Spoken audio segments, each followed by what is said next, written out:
પટેલ। હવે જોઈએ અગત્યના સમાચાર।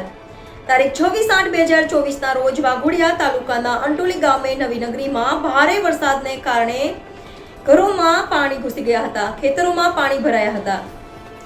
Reporter Fatehsinh Rathod, NN news Waghodia. દર્શક મિત્રો, NN ન્યૂઝને લાઇક, શેર, સબસ્ક્રાઇબ કરો, બેલ આઇકન પ્રેસ કરો જેથી આપને નોટિફિકેશન્સ મળતી રહે।